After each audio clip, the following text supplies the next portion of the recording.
उत्तराखंड में हूं आपके साथ सौरभ त्रिपाठी। वक्त हो चला है बड़ी बहस का और आज की बड़ी बहस में बात होगी सपा कांग्रेस में मचे संग्राम पर। दरअसल जम्मू कश्मीर और हरियाणा में हुए विधानसभा चुनाव के नतीजों के बाद उत्तर प्रदेश में कांग्रेस को बड़ा झटका लगा है। सपा कांग्रेस में सीट शेयरिंग फार्मूले पर बातचीत का रास्ता कांटों से भर गया है। उपचुनाव में जहां कांग्रेस 10 में से 5 सीटों पर दावेदारी कर रही है, वहीं सपा ने 6 प्रत्याशियों की लिस्ट जारी कर राहुल गांधी को एक और झटका दिया है। कांग्रेस 5 सीट मांग रही थी, लेकिन सपा सिर्फ 1 सीट देने के लिए तैयार है। इसका सबसे बड़ा उदाहरण समाजवादी पार्टी की पहली लिस्ट में देखने को मिला है। इस लिस्ट में फूलपुर एक ऐसी सीट थी जिस पर कांग्रेस अपना दावा ठोक रही थी। फूलपुर के अलावा 4 और सीटों पर दावेदारी की थी, जहां से बीजेपी ने जीत दर्ज की थी। कांग्रेस चाहती थी कि सपा अपनी जीती हुई सीटों पर चुनाव लड़े, जबकि बीजेपी की जीती हुई सीट पर कांग्रेस खुद लड़ना चाहती थी, लेकिन ऐसा हुआ नहीं। अब कांग्रेस 2 सीट मांग रही है, लेकिन सपा सिर्फ 1 सीट देने को तैयार है। ऐसे में सवाल उठता है कि क्या हरियाणा की हार ने कांग्रेस का गणित बिगाड़ दिया है? क्या सपा कांग्रेस सीट शेयरिंग का फार्मूला अब पूरी तरीके से फेल हो गया है? क्या अखिलेश यादव ने यूपी में कांग्रेस को झटका दे दिया है? क्या कांग्रेस 1 सीट पर मान जाएगी? क्या यूपी में सपा कांग्रेस का गठबंधन टूट जाएगा? आज बड़ी बहस इन्हीं सवालों के इर्द गिर्द हमारा सवाल होगा और हम सवाल पूछेंगे। तो अब सवाल ये उठता है कि समाजवादी पार्टी ने कल 6 प्रत्याशियों के नामों का ऐलान कर दिया है। अब कहा जा रहा है कि 4 प्रत्याशी और बचे हैं, और जिसको लेकर क्या सीट शेयरिंग को लेकर समाजवादी पार्टी और कांग्रेस के बीच में सब कुछ ठीक नहीं है, या कांग्रेस जो बचे हुए सीटों से संतुष्ट हो जाएगी? सवाल यही है। यूपी में अखिलेश यादव ने कांग्रेस को क्या झटका दिया है, यह बड़ा सवाल है। सवाल क्या उत्तर प्रदेश में गठबंधन टूट जाएगा, ये अपने आप में बड़ा सवाल है। तो क्या 1 सीट पर बांध जाएगी कांग्रेस? बड़ी जानकारी। और यूपी में टूट जाएगा सपा कांग्रेस?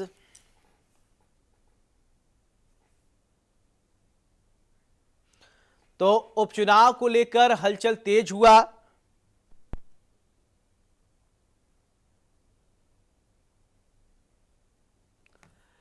तो उपचुनाव को लेकर सपा कांग्रेस की सीट शेयरिंग को लेकर दरार हुई है, और बताया जा रहा है कांग्रेस ने 5 सीटों पर की थी दावेदारी, और सपा सिर्फ 1-2 सीट देने को तैयार है। सपा पहले ही 6 सीटों पर उतार चुकी है प्रत्याशी।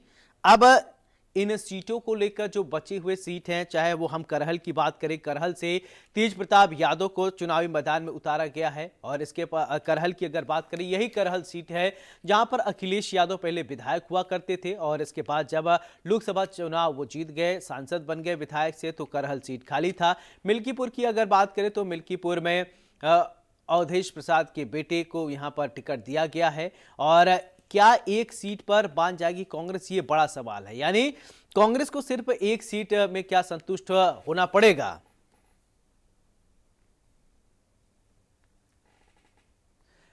तो हमारे साथ एक खास पैनल जुड़ रहा है, चलिए परिचय करवाते, फिर इसके बाद चर्चा की शुरुआत करते हैं। मृत्युंजय झा जी, प्रवक्ता बीजेपी, हमारे साथ जुड़ गए हैं, बहुत बहुत स्वागत है। पूजा मिश्रा जी, प्रवक्ता समाजवादी पार्टी, बहुत बहुत स्वागत है। हमारे साथ अजय तिवारी जी, राजनीतिक विश्लेषक हैं, बहुत बहुत स्वागत है। चर्चा की शुरुआत पूजा जी मैं आपसे ही करना चाहता हूं।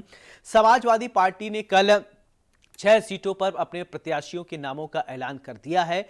अब 4 सीट बच रहे हैं। कांग्रेस को खबर यह है कि 1 सीट आप लोग देने की बात कर रहे हैं। क्या सीट शेयरिंग को लेकर सब कुछ ऑल इज वेल चल रहा है आप में और कांग्रेस पार्टी में? पहले तो आपको नमस्कार, और साथी प्रवक्ताओं को भी नमस्कार मेरा। और हाँ, इंडिया अलायंस में सब कुछ वेल चल रहा है, और अब मुझे समझ में नहीं आता कि मीडिया के पास में वाया मीडिया होकर के जाती है क्या ये चीज है कि लिस्ट कांग्रेस भेज रही है, या फिर हमारे बीच में बात क्या चल रही है। देखिए, इंडिया अलायंस में सब कुछ ठीक ठाक है। वो जो 5 सीटें मीडिया बार बार दिखा रही, तो वो 5 सीटें मुझे लगता है कि कांग्रेस के प्रदेश कमेटी ने बना करके अपने शीर्ष नेतृत्व को भेजा था। हाँ। वो ऐसा नहीं कि समाजवादी पार्टी के बीच में या इंडिया अलायंस के बीच में वो पेश हुआ था, ऐसा नहीं है। वो उनके पास भेजा गया हुआ था। और जहां तक बात रही प्रत्याशी घोषित करने की, तो अगर आप उठा करके देखेंगे तो हमने 6 प्रत्याशी घोषित किए हैं, और जिनमें से जो है 4 तो सीटें ऐसी है जो हमारी ही थी। उसके बाद जो है 2 सीटें ऐसी रही है जो समाजवादी पार्टी के पास नहीं थी। एक तो मझवा हो गई, और दूसरी जो है फूलपुर हो गई। अगर फूलपुर आप उठा करके देख लेंगे तो फूलपुर जो पिछला चुनाव हुआ था 2022 में, हमने वही प्रत्याशी फिर से दिया हुआ है मुस्तफा सिद्दीकी जी को। तो मुस्तफा सिद्दीकी जी 2022 में महज 1500 वोटों से हार गए थे। और अब की जो लोकसभा चुनाव हुआ है, लोकसभा चुनाव में भी जो है अगर देखा जाए, भले लोकसभा चुनाव भाजपा यहाँ से जीती है लोकसभा सीट, पर जो फूलपुर विधानसभा है वहां से जो है बुरी तरीके से हारी है विधानसभा। और अगर वोट देखते हैं तो समाजवादी पार्टी यहाँ पे स्ट्रांग है और मझवा की सीट पे भी स्ट्रांग है। और हम ऐसा नहीं कि जो है कांग्रेस का परिणाम नेगेटिव आया हरियाणा में इसकी वजह से ये प्रत्याशी घोषित कर दिए जाए। अगर आप उठा करके देखेंगे 2024 का भी, तो भी हमने प्रत्याशी पहले घोषित कर दिए हुए थे, क्योंकि हमारा मानना है कि जो हरियाणा और जम्मू एंड कश्मीर के चुनाव उसके बाद में बाई इलेक्शन ही आना है उत्तर प्रदेश में, और हम उसकी तैयारी में लगे हुए। तो जितनी जल्दी हम प्रत्याशी को जनता के बीच में भेज देंगे वो उतना बेहतर रहेगा, क्योंकि भाजपा पे हमें भरोसा नहीं है और सारी जो सरकारी मशीनरीज है उसकी डोर है भाजपा के हाथ में।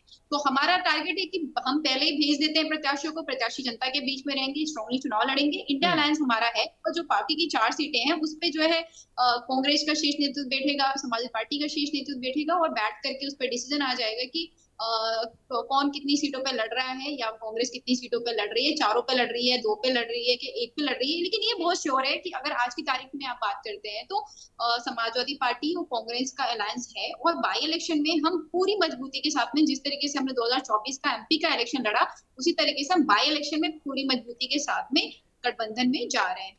ठीक है। बहन जी, मेरा सवाल आपसे, अब देखिए टिकट जो है वो कल 6 सीटों पर दे दिया गया है और 4 सीट अभी बच रहे हैं। तो ये खबर सामने आ रही थी कि समाजवादी पार्टी और कांग्रेस के बीच में सीट शेयरिंग को लेकर तालमेल नहीं बैठ पा रहा है। क्या जो सीटें जो है अभी बची हुई हैं, आप लोगों को क्या डिमांड है, क्या एक्सपेक्टेशन, थोड़ा दर्शकों को बताएंगे क्या? हाँ, सबसे पहले तो सबको नमस्कार। मेरी साथी पूजा जी जो है, इन्होंने बड़े अच्छे तरीके से आपको बताया। इलेक्शन में हारना जीतना चलता रहता है। इंडियन क्रिकेट टीम वनडे के फाइनल में हारी तो 2020 का फाइनल जीत लिया, विश्व कप का। हमारे संबंध जो दूसरी पार्टियों से हैं वो बीजेपी की तरह नहीं है। बीजेपी करती है खरीद फरोख्त, हमारे मिलते हैं दिल। जब दिल मिले तो आपने रिजल्ट देखा यूपी में, योगी जी अभी भी अपनी जो है धोती संभाल रहे हैं। उनको पता है कि उनकी कुर्सी पर मोदी जी की नजर है कि इनको हटाने का कोई मौका ढूंढूं। तो अलग अलग तरह के प्रपंच चल रहे हैं। बहरहाल, जो सवाल आपने पूछा मैं उस पर आता हूं। हम हरियाणा में इलेक्शन क्यों हारे ये सारी जनता को पता है, मोदी जी को तो बहुत अच्छी तरह से पता है, मुझे बताने की आवश्यकता नहीं। बहुत से चैनल पर मैं बैठा हूं और जो एग्जिट पोल के लोग सैंपल लेकर आने वाले हैं, जो कई चैनलों के लोग रिपोर्टर पब्लिक से बात करने वाले हैं, जो गांव-गांव गए थे, वो सरप्राइज हैं। वो अपना माथा पीट रहे हैं कि साहब ये कैसे हो सकता है कि बीजेपी जीत जाए और कांग्रेस हार जाए। अब कहने को तो बहाने बहुत बना रही है बीजेपी, हमने तो कोई बहाना नहीं बनाया। हम तो सीधी जानते हैं कि आपने मैनेजमेंट किया है और ईवीएम के साथ मैनेजमेंट किया है आपने। कोई 1200 से जीत रहा है, कोई 32 से जीत रहा है, कोई 500 से हार रहा है, कोई 800 से हार रहा है। कम से कम 17-18 सीटें ऐसी हैं जहां पर प्रश्न चिन्ह लगते हैं। अब ये चीफ इलेक्शन ऑफिसर क्या कहता है क्या नहीं कहता आप भी जानते हैं, सरकारी कर्मचारी, मैं उन पर कमेंट नहीं करना चाहता। लेकिन उनको भी अपने ऊपर सोचना चाहिए कि जो जिम्मेदारी उन्हें दी गई है क्या वो तरीके से निभा रहे हैं। महाराष्ट्र के पार्टियां जो थी, एनसीपी का इलेक्शन सिंबल छीनना, शिवसेना का सिंबल छीनना और वहां दे देना दूसरी पार्टियों को। पहले क्या होता था कि सिंबल जब्त कर लिया जाता था, दोनों पार्टियों को अलग अलग सिंबल दिया जाता था। अब ये मैटर सुप्रीम कोर्ट तक आते आते 10 साल लगे, 5 साल लगे, इसका ये नाजायज फायदा उठा रहे हैं। बहरहाल, हमारी अभी आप देखिए, सपा ने जब लोकसभा के इलेक्शन हुए थे तो कैंडिडेट कहीं पर खड़े करने के बाद में विड्रॉ भी किए थे। अभी बातचीत जारी है, हमारा शीर्ष नेतृत्व सपा के शीर्ष नेतृत्व के साथ बातचीत करता है और जो इंडिया के अलायंस के लिए बेटर होगा, आई रिपीट, ये बीजेपी वाले इंडी बोलते हैं, इनको हिंदुस्तान बोलना भी नहीं आता, इंडिया बोलना भी नहीं आता। इनको मैं बता दूं, जो इंडिया अलायंस के लिए बेहतर होगा वो किया जाएगा। यूपी की जनता ने बता दिया है कि योगी जी को घर भेजने की योजना बनाई जाए। वो योजना आगे उपचुनाव में भी पूरी तरह से सफल होगी। ये ऊपर नीचे जितना मर्जी कर लें, मैं फिर कहता हूं, ये जितना मर्जी कर लें, हमारे सहयोगियों से संबंध दिल के मिलते हैं। हमने किसी को धोखा नहीं दिया, आज तक किसी पार्टी को हमने धोखा नहीं दिया। हमें धोखा जरूर मिला होगा। और बीजेपी तो एक ऐसी पार्टी है, मैं कह रहा हूं कि षड्यंत्रकारी पार्टी चलिए ठीक है, हिंदुस्तान में बैठी है। मैं आपकी और रणनीति जानना चाहता था, लेकिन आपने उस पे नहीं, आप सीधे आरोप लगा रहे। आरोप नहीं, मैं जानना चाहता कि सब कुछ ठीक है। ठीक है, आपने जो आपने बताया, मैं बीजेपी जान लेता हूँ। कई सारे आप, ठीक है सर, आपने कई आरोप लगाए। मृत्युंजय जी देखिए, अभी नहीं, आप मैं सुन रहे थे। एक लाइन बोल दूं, लास्ट की लाइन बोल दूं, जी जो जी। आपने सवाल पूछा था उसे खत्म कर दूं। हम्म। हमारा संबंध और हमारा बाई इलेक्शन संबंध कहीं टूटेगा नहीं। हम्म। हम सपा के साथ मिलकर लड़ेंगे और आप देखिएगा कि रिजल्ट क्या आते हैं। अपना संशय दूर कर लीजिए। ठीक है मृत्युंजय झा जी, कई आरोप भी लग गए। सवाल हम पूछ रहे थे सीट शेयरिंग को लेकर, क्या आप की तैयारी कैसी चल रही है? उपचुनाव है, 10 सीटों पर चुनाव लड़ने हैं। कैसे कैंडिडेट आप तैयार कर रहे हैं? समाजवादी पार्टी के सामने, और कांग्रेस का अभी कैंडिडेट तो नहीं आए हैं, 6 तो अभी समाजवादी पार्टी ने अपने डिक्लेयर कर दी हैं। आपकी तैयारियां कैसी हैं? है, उसमें कोई संशय नहीं है कि हम किसी सीट पर नहीं जीतेंगे या हमारा बहुत कांटे का टक्कर है, ऐसा कोई सीट नहीं है। और जहां तक सवाल है कि यूपी गवर्नमेंट के माननीय योगी जी के प्रभाव का, तो वो सब पूरा देश जानता है कि योगी जी ने जो काम किया है उसको धरातल पर उतारा है। और जहां तक अलायंस की बात करते हैं तो मुझे कभी कभी आश्चर्य लगता है। अभी आपने हरियाणा की चर्चा करी, हरियाणा की चर्चा में एक तरफ तो मीडिया के बारे में पूजा जी ने अटैक कर दिया कि मीडिया जो है कि कहां से खबर लाती है, कैसे लाती है। तो महेंद्र जी ने उसके ऊपर दूसरा अटैक कर दिया कि वह मीडिया सर्वे किया और सर्वे ऐसा कर दिया और रिजल्ट ऐसा आ गया। कितना कॉन्ट्राडिक्ट है ये एक विषय। तीसरी बात है, जो अलायंस की बात किया उन्होंने, इंडिया अलायंस की बात की। इंडिया अलायंस और इंडिया की बात आप कर रहे हैं, आप ये बताएं, मैं पूछना चाहता हूं कि बंगाल के अंदर आपने अलायंस किया और बंगाल में कांग्रेस अलग लड़ी, हुसैन ममता जी अलग लड़ी। आज जो तीखे बयान कांग्रेस और ममता जी के बीच चल रहे हैं, ये सब जान रहे हैं। तो इसलिए इस प्रकार की बातें करना, अलायंस तो तोड़ना, अलायंस का जो परिस्थिति है दिखना, वो आपके पास दिख रहा है। हमने अलायंस बनाया बिहार के अंदर भी नीतीश जी के साथ, बिहार में भी आप देखिए हमने अलायंस जहां जहां काम किया मजबूती के साथ सरकार चला रहे हैं, कोई संशय नहीं है। और इसलिए आज जो भी हमारे फिगर है, हम फिगर में बढ़े हैं। चाहे हरियाणा में आज तीसरी हैट्रिक बनाने का काम की है, उसके बाद भी कांग्रेस को लोग हंस रहे हैं, तो आश्चर्य लग रहा है। और जहां तक जम्मू कश्मीर की बात करें, वहां 2.5% से ऊपर वोट शेयरिंग में हम बढ़े हैं पिछले बार से। तो आज हम अब प्लस कर रहे हैं। उसके बाद भी अगर विपक्ष इस प्रकार के बयान कर रहा है, उसको संभालना चाहिए, अपनी गतिविधियों पर निगाह रखनी चाहिए। हम कैसे अलायंस करेंगे, कैसे संबंध बनाएंगे, कैसे हम मोर्चा लेंगे बीजेपी से। केवल मोदी जी हराओ और केवल इस प्रकार के नारे लगाकर आप बीजेपी को नहीं हरा सकते, एनडीए को नहीं हरा सकते। हम तो कहते हैं कि आपने देखा होगा कि उमर अब्दुल्ला जी की सरकार बनती है और मोदी जी ने उनको धन्यवाद दिया है, उन्होंने कहा है कि काफी अच्छा परफॉर्मेंस किया है उन्होंने। हम तो ये चाहते हैं विपक्ष भी उस मैदान में आए जिस मैदान में हम लड़ना चाहते हैं। विपक्ष के मैदान में आने की स्थिति नहीं बन पा रही है, वो अपनी तैयारी नहीं कर पा रही। इसमें भाजपा का दोष नहीं है, एनडीए का दोष नहीं है। और इसलिए हम आगे भी कह रहे हैं कि विगत आने वाला समय जो चुनाव होगा, उस चुनाव में उत्तर प्रदेश में योगी जी का डंका पूरी मजबूती से चलेगा और हम जीत करके मजबूती से आने वाले हैं। और हम आने वाले समय का भी संकेत देना चाहेंगे। उत्तर प्रदेश एक ऐसा राज्य है जहां हम चुनाव जीत करके पूरे देश को एक बड़ा संदेश देने का काम करेंगे। चलिए एक राजनीतिक विश्लेषण हो जाता है, करवा लिया जाए। अजय जी, मेरा सवाल आपसे, अभी आपने तीनों पार्टी के प्रवक्ताओं को सुना, समाजवादी पार्टी और बीजेपी और कांग्रेस को आपने सुना, और सीट अलायंस को लेकर हम बातचीत कर रहे थे।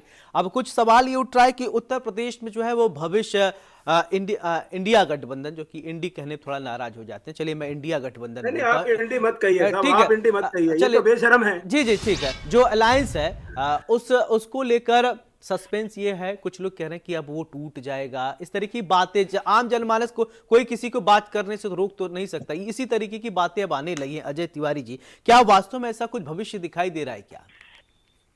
सौरभ जी, सबसे पहले तो आपके चैनल के दर्शकों को प्रणाम करता हूं और आप सभी पैनलिस्टों को और आपके साथ प्रणाम करते हुए भारत देश की 140 करोड़ जनता से अपील करता हूं, जहां भी चुनाव हो, जब भी चुनाव हो, अपने मत का अधिकार मत भूलें। अपना मत दें और अपने उस व्यक्ति को दें जो आपके हित की, समाज के हित की सोचता हूं। दूसरी बात, मैंने तीनों पैनलिस्टों को सुना। अभी बहुत देर से वार्ता हो रही थी इंडिया गठबंधन। इंडिया गठबंधन का ही खेल है कि हरियाणा कांग्रेस हार गई, आम आदमी पार्टी क्या इंडिया गठबंधन में नहीं है? क्या कांग्रेस के साथ में और लोग नहीं हैं? आम आदमी पार्टी को इंडिया गठबंधन के कांग्रेस ने ऑफर किया कि आप यहां जो सीट मांग रहे हैं दिल्ली में हमें सीट दे दीजिए, हम तैयार बैठे हुए हैं। और आम आदमी पार्टी वहां से हट जाती है, जिसकी वजह से, जिसकी बारे में अभी हमारे साथी कह रहे थे कि वहां हम 1000-2000 वोट से हारे हैं, ये 1000-2000 वोट ही आम आदमी ने काट दिए हैं, जिसकी वजह से आप 20 से 22 सीट हार गए हैं। तो इंडिया गठबंधन यहाँ पर टूटता नजर आता है। रही बात उत्तर प्रदेश की, अब पूजा जी बहुत अच्छा बोल रही थी, मुझे बहुत अच्छा लगा कि पूजा जी ने ये कहा कि मैंने घोषणा कर दिया है जहां से हम जीत रहे हैं, जहां से हमको लग रहा है कि वो 1500 वोट से हारे थे, तो मैंने वहां पर अपनी सीटें बिल्कुल क्लियर कर दी हैं। अब बची हुई सीटें पर अगर कांग्रेस आना चाहती है तो वेलकम है, हम इंडिया गठबंधन में हैं। आप बताइए, 10 सीट का कांग्रेस को आप 2 सीट देना चाहते हैं, तो कांग्रेस 10 सीट पर क्यों नहीं चुनाव लड़े? अगर वो 10 सीट पर चुनाव लड़ती है, फिर आप कहेंगे साहब कि इसकी मनमानी है। पूजा जी, इस देश में गठबंधन चलाने के लिए बहुत पेशेंस रखना होता है, बहुत बर्दाश्त करना पड़ता है। आज जो उत्तर प्रदेश में या भारत देश में लोकसभा का चुनाव हुआ, जिस लोकसभा के चुनाव में भारतीय जनता पार्टी ने 400 पार के नारे दिए और 400 पार न जाकर के 280 सीट लेकर के आई है, तो उसका कारण है मोदी के नाम पर चुनाव लड़कर जीतने वालों ने काम ठीक से नहीं किया जी। उसका परिणाम है, जिसका परिणाम की वजह से मोदी जी भी कई बार पीछे गए, बहुत से लोग पीछे गए। उत्तर प्रदेश में समाजवादी की बहुत अच्छी सीटें आई है, उसके कई कारण है, जैसे राम मंदिर का बनना और वहां पर 800 से 1000 लोगों का घर टूटना और मुआवजा न देना, यह एक कारण हो सकता है। टिकट में मनमानी करना हो सकता है, अमित शाह जी की चली हो और योगी की ना चली हो, और जिसकी वजह से टिकट किसी और को दे दिया गया हो और कार्यकर्ता नाराज हो। भारतीय जनता पार्टी की एक सबसे बड़ी खराबी है, वो सबसे बड़ी खराबी ये है कि कार्यकर्ताओं को जो वजह तो देती है, पर उन कार्यकर्ताओं को नहीं जो बहुत दिनों से लगे हुए हैं और बहुत दिनों से काम कर रहे हैं, ऐसा नहीं करती है भारतीय जनता पार्टी। यह भारतीय जनता पार्टी की सबसे बड़ी कमजोरी। चलिए, इसका जवाब मैं मृत्युंजय जी से ले लेता हूं। ऐसा है क्या मृत्युंजय जी? एक सेकंड सर, मुझे एक आदमी का जवाब और देना है, वो भारतीय जनता पार्टी का दे दिया मैंने, पूजा जी के बारे में कह दिया है। और एक मुझे एक चीज और कहना है, जो अभी अभी हरियाणा और जम्मू कश्मीर का चुनाव हुआ है, आगे आपको दिल्ली का चुनाव है, झारखंड का चुनाव है और महाराष्ट्र का चुनाव है। आप मुझे बताइए, भारत देश के ऐतिहासिक रिजल्ट को देने वाले एनालिसिस्ट सबने एनालिसिस करके ये कहा कि कांग्रेस जीत रही है, पूर्ण बहुमत से जीत रही है। ये बिल्कुल ठीक बात है कि 10 साढ़े 10 बजे तक कांग्रेस 70 सीटों से ऊपर थी, लेकिन 10 सवा 10 बजे के बाद कांग्रेस नीचे आ गई। कैसे आ गई, क्यों आ गई, इस पर विचार करना होगा, इस पर सोचना होगा कि आखिर वो कौन सी एंटी कन्वेंशन थी जो शुरू के बैलेट खुलते हैं तो 70-72 सीट दिखाती है और उसके बाद से वो गिरती हुई नजर आती है। देखिए, ये सामाजिक चीजें हैं, इन सामाजिक चीजों पर हमें हर पार्टियों से कहना है कि इसको सोचना होगा कि आखिर ये कैसा हुआ, ये कौन सी एंटी कन्वेंशन थी जिससे 10:15 बजे तक 70 सीटें ऊपर और 10:15 बजे के बाद 70 सीटें नीचे। ये मेरी समझ में बाहर हो रहा है। मैं राजनीतिक विश्लेषक हूं, मैं किसी भी पार्टी के ना पक्ष में हूं ना विपक्ष में हूं, लेकिन ये मैं कहना चाहता हूं, उत्तर प्रदेश में योगी जी ने जो भी काम किया हो, लेकिन आज भारत देश में योगी आदित्यनाथ जी की डिमांड जिस तरह से लोकप्रियता में बढ़ी है, उसके लिए। चलिए, ठीक है मृत्युंजय झा जी, कुछ ठीक है सर, अजय जी आपकी बात आ गई। मृत्युंजय जी, एक आरोप, एक विश्लेषण के दरमियान ये आया कि भारतीय जनता पार्टी कुछ कार्यकर्ताओं की बात नहीं मानती, जैसा कि अभी तिवारी जी कह रहे थे, ऐसा है क्या? देखिए, भारतीय जनता पार्टी पूर्ण रूप से कार्यकर्ता आधारित पार्टी है, इसमें कोई शक नहीं है। सवाल यह है कि आप देखिए, देश के अंदर कोई परिवार की पार्टी भाजपा नहीं है। भारतीय जनता पार्टी में जो निर्णय होता है कलेक्टिव डिसीजन होता है, और आप देखेंगे कई ऐसे कार्यकर्ता जो कार्यकर्ता सामान्य कार्यकर्ता है, वो प्रखर भूमिका में आए हैं। चाहे आप हरियाणा की बात ले रहे खट्टर जी का, चाहे आप महाराष्ट्र की बात ले देवेंद्र फडणवीस का, ऐसे कई जगह है, आप महेंद्र जी का नाम ले सकते हैं, ऐसे कई जगह की बात है। लेकिन सवाल यह होता है कि भारतीय जनता पार्टी में कार्यकर्ताओं को अवसर कई विषयों को लेकर के अलग अलग जगहों पर अवसर मिलते हैं। इसमें कोई ऐसा विषय नहीं है या अभी अगर कहीं बचा हुआ है आंतरिक लोकतंत्र, अगर कहीं बचा है वो भारतीय जनता पार्टी में ही है। और आप देखेंगे जिस दूसरे दल है उसके माई बाप कौन है, दूसरे दल में आज मुलायम सिंह यादव है तो बाप बेटे की पार्टी है। आज आप कांग्रेस पार्टी के देखेंगे तो पूरा खानदान ही कांग्रेस के उसी चाहे वो गलत करे सही करे, हेराल्ड केस में जेल चले जाए, कार्रवाई हो जाए तो भी उसी का जाप करने वाले लोग हैं। आप गलत बात है, बिहार में हम लोग तो बिहार में मुलायम सिंह, बिहार में लालू यादव, उनके बेटे तेज प्रताप, तेजस्वी यादव। तो देखिए बाकी पार्टियों का अगर हस्त्र देखा जाए, अजय जी आपके विषय हम फिर लेंगे, हमारे विषय के बाद आपके विषय को हम लेंगे। तो ऐसा करेंगे किसी को आवाज सुनाई नहीं देगा। तो विषय ये है कि दूसरी पार्टी पारिवारिक पार्टी है, भारतीय जनता पार्टी में परिवार के आधार की पार्टी नहीं है। जैसे हमारे निर्णय भी पार्लियामेंट्री बोर्ड है, हमारे इलेक्शन कमेटी है, हमारे कई स्तरों पर विषय होते हैं, उस पर होते हैं। अभी अजय जी ने एक बहुत अच्छा चर्चा किया चुनाव के बारे में। आप देखिए बिहार एक ऐसा राज्य है जहां 2015 में मैं टीवी के ऊपर बैठा था और 2015 में मैंने देखा कि हम लोगों ने खोज कहा कि 10-11 बजे हम लोग जीत रहे थे, प्रचंड बहुमत से जीत रहे थे और बाद में हमारी सरकार नहीं बनी, हम धराम से 53 पर आ गए। तो सवाल यह उठता है कि काउंटिंग होते हैं, काउंटिंग के क्रम होते हैं, उस विषय को लेकर बहुत बहस का विषय नहीं है। लेकिन आज जो परिस्थिति है, जनता का जो मैंडेट है, उसको हम सबको सम्मान करना चाहिए, चाहे कोई भी परिस्थिति में कोई राजनीतिक दल है। जब देखिए एक सिस्टम चलता है, सिस्टम को अगर हम फॉलो नहीं करेंगे तो पूरा देश हमारे और दिख रहा है। ठीक है तिवारी जी बोल लीजिए। ठीक है सर, आपकी बात आ गई। ठीक है तिवारी जी कुछ कहना चाहते हैं, कम शब्दों में कंप्लीट कीजिए प्लीज। बिल्कुल, मैं सिर्फ इतना कहना चाहता हूं, क्या स्मृति ईरानी को लोग भूल गए जिन्होंने गैस सिलेंडर लेकर के और सरकार बनाने में कितना अहम रोल निभाया था? क्या वो प्याज का हनन भूल गए कि प्याज की वजह से सरकार गिर गई थी? आज टमाटर कितना महंगा है, आज प्याज कितना महंगा है। देखिए सरकार बनाने के लिए केवल बिहार में सरकार बना लेंगे, हरियाणा में बना लेंगे, फलाना जगह बना लेंगे, बना लेने का मतलब ये नहीं कि आप सिर्फ सरकार बनाने बैठे हुए हैं। भारत देश में जो समस्याएं हैं, जन समस्याएं हैं, उन पर चाहे कांग्रेस हो, चाहे सपा हो, चाहे बीजेपी हो, सबको इस पर ध्यान देना होगा। और अगर ध्यान नहीं देंगे तो निश्चित तौर से ये अलग बात है कि चुनाव जीत करके आप सरकार बना लें। चलिए पूजा जी, आप कुछ कहना चाह रही थी, बोलिए आप क्या कहना चाह रही हैं। बिल्कुल, अभी जब हालांकि परिवारवाद पे मैं कई बार बोलती हूँ कि लोकतंत्र है और सबको जो है चुनाव लड़ने का अधिकार है। जनता अगर मत देगी तो आप जाकर के सदन में बैठेंगे, अगर जनता मत नहीं देगी तो आप सदन में नहीं बैठेंगे। दूसरी बात, इनके यहाँ पे इनका जो कुनबा भी बड़ा है, बड़ी पार्टी है सबसे, तो इनके यहाँ पे परिवारवाद भी बड़ा है। बताइए हरियाणा में नहीं दे गया, आपके पास मुझसे बड़ी लिस्ट होगी, इनके पास भी लिस्ट होगी, मैं उन नामों में नहीं जाती हूँ। हाँ, एक बिल्कुल सच्चाई है, ये हम पे सवाल उठाते हैं कि हमारे जो गठबंधन है, समाजवादी पार्टी का दिल बहुत बड़ा है। अगर आप उठाकर देखेंगे तो आरएलडी को भी जो है हम 7 सीटें दे रहे थे। इंडिया अलायंस में हो सकता है कि ममता बनर्जी जी के साथ में जो है कांग्रेस का गठबंधन ना रहा हो, पर हमारा गठबंधन रहा और हमने बुधवी की सीट जो है इंडिया अलायंस के तहत ममता बनर्जी जी के साथ बनर्जी जी को दिया था लोकसभा चुनाव में। और इनके घटक दल जो है, अभी आपको पता नहीं, आपको अनुप्रिया पटेल जी ने खुला पत्र लिखा था, संजय निषाद जी ने खुला पत्र लिखा था, आपके ओपी राजभर जी कह रहे थे कि माननीय मुख्यमंत्री जी के बुलडोजर की वजह से जो है ये 2024 का चुनाव का जो हार आपने देखा हुआ है उसका सामना करना पड़ा। माननीय योगी आदित्यनाथ जो है उत्तर प्रदेश छोड़ करके बाकी सब संभाल ले जा रहे हैं, ये बड़ी विडंबना है। आप देखिए उत्तर प्रदेश का चुनाव का जो हारने का परिणाम आया है, इनके यहाँ पे चल रहा था कि स्केपगोट ढूंढा जाए।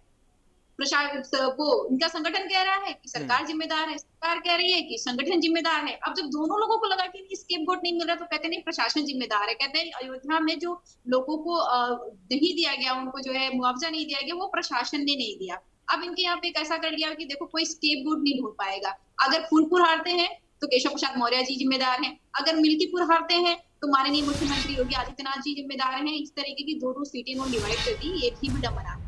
आपको पता होना चाहिए कि आपकी हारने का कारण ये है क्योंकि आपने जनता के लिए कार्य नहीं किया हुआ है। आप जनता पे कार्य करने की बजाय, फोकस करने की बजाय आपने ये फोकस कर दिया कि 30 मंत्रियों को बांट दो सीटें, आप 2-2 सीटें जो है बड़े शीर्ष नेतृत्व को दे दो। बेहतर होगा कि आप जनहित में कार्य कर लीजिए। अभी आप कह रहे थे कि जो है गठबंधन धर्म वगैरह की बात करते तो शोभा नहीं देता है। पहले आप अपने जब साथियों को ज्वाइनिंग कराते हैं तो अपने नेता तो गालियां देते हुए ज्वाइनिंग कराते हैं, तो आपको भी पता है कि आपके संगठन में भी कार्यकर्ता की बात की तिवारी जी ने कि आपके यहाँ कार्यकर्ता नहीं देखा था, आपके यहाँ पे जो आपके यहाँ पे महिला मोर्चा की अध्यक्ष थाने पे बैठ करके रो रही थी, उनका एफआईआर दर्ज नहीं हो रहा था।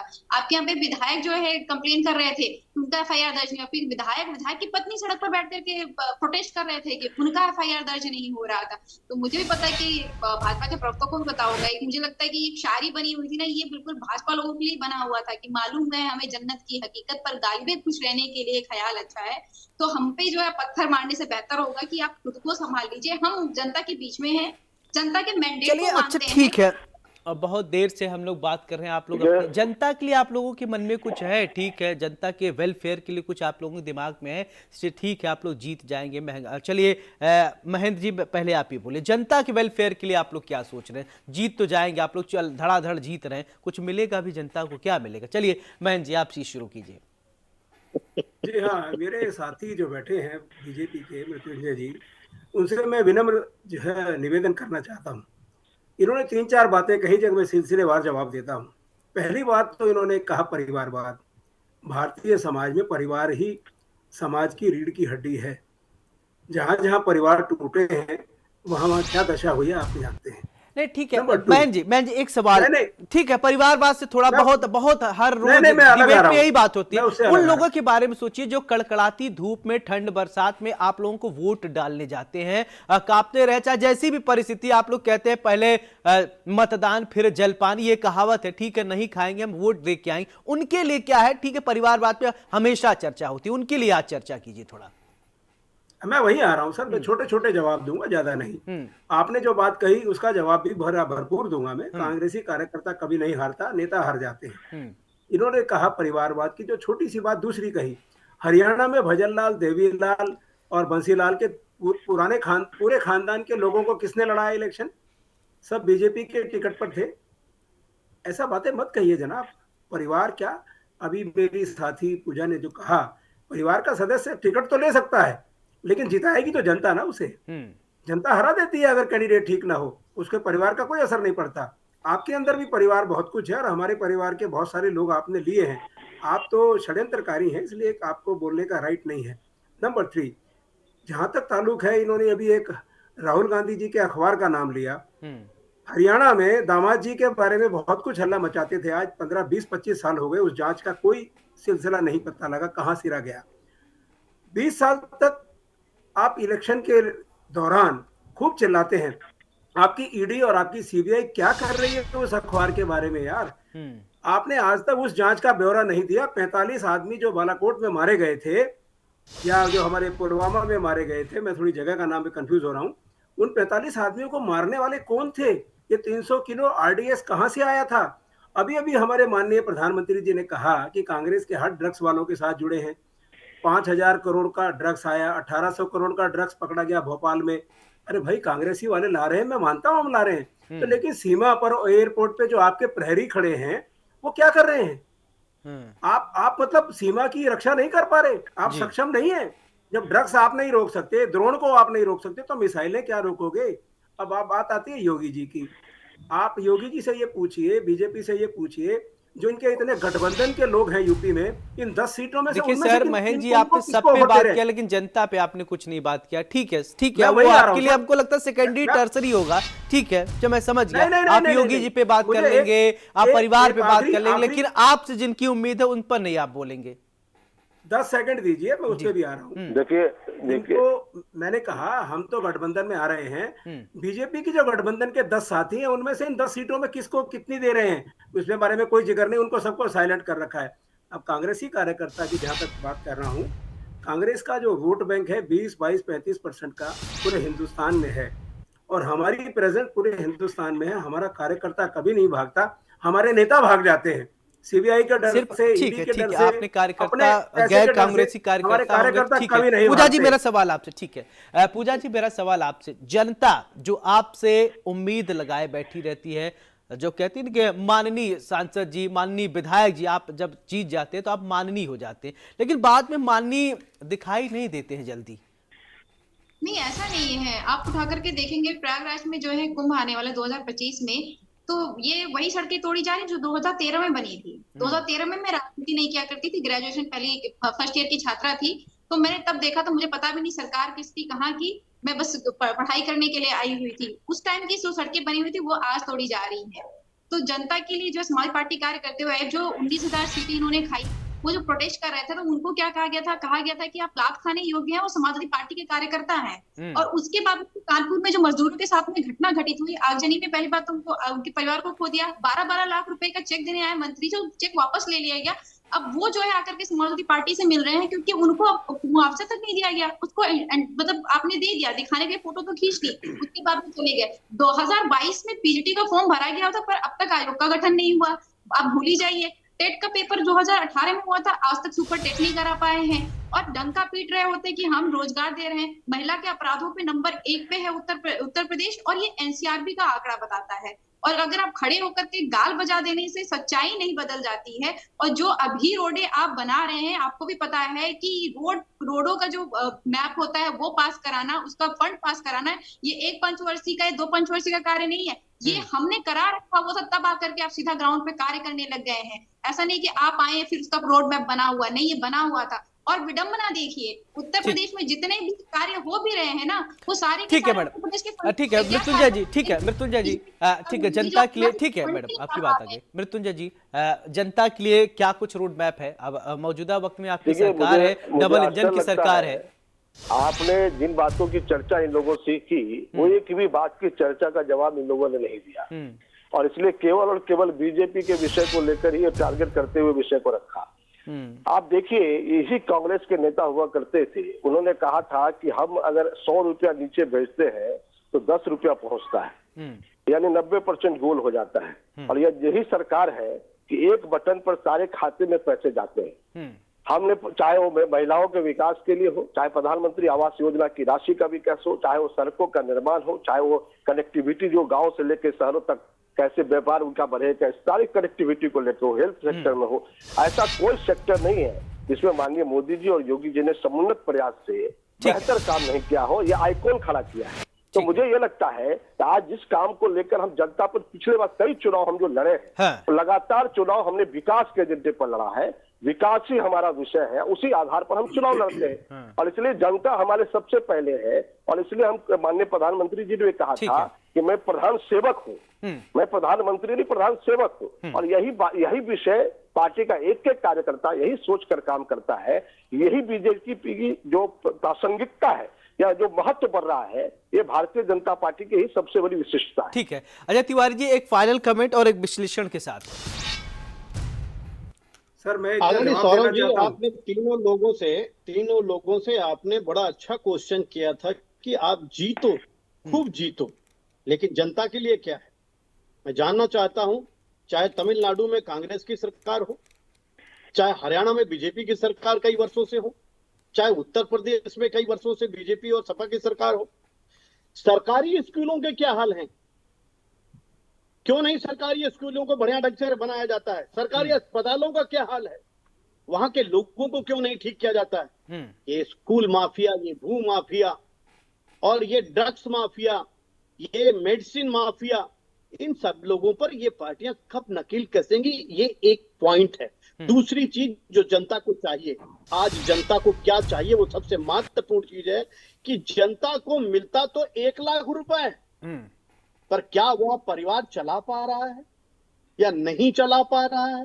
इस बात का ध्यान देने के लिए आज मजदूरी भी, एक मजदूर को 450 रुपया पर डे का रेट रखा गया है। क्यों रखा गया? 450 पर डे के रेट में 100 रुपए का टमाटर और दूध जीएसटी के साथ वो खरीदेगा तो कहां तक चल पाएगा?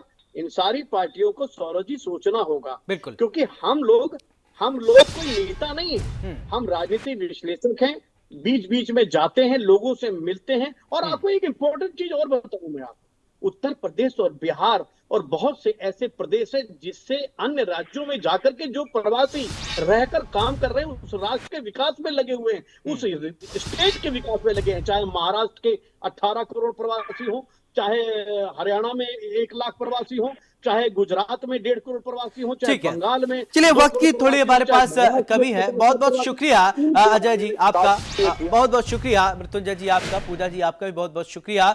और बड़ी बहस पे आज हमने चर्चा की कि सीट शेयरिंग को लेकर जो बातें निकलकर सामने आ रही है, क्या समाजवादी पार्टी और कांग्रेस के बीच में सब कुछ ऑल इज वेल है, या उत्तर प्रदेश में जो गठबंधन है, इंडिया गठबंधन, इंडिया अलायंस, सब कुछ आगे ठीक रहेगा। यानी एक सीट जो कांग्रेस को देने की बात सामने आ रही है उसमें कितनी सत्यता है, या 4 सीट अभी बाकी हैं, क्या 4 की 4 सीटों कांग्रेस को दे दिया जाएगा, या अखिलेश यादव कुछ और सोचेंगे, ये तो उनके निर्णय पर अभी हम सवाल नहीं उठा सकते, लेकिन अभी वक्त है। लेकिन अभी सवाल यही है कि सब कुछ ऑल इज वेल है या नहीं, इसको लेकर थोड़ा इंतजार कीजिए। बड़ी बहस में मेरे साथ फिलहाल इतना ही। नमस्कार।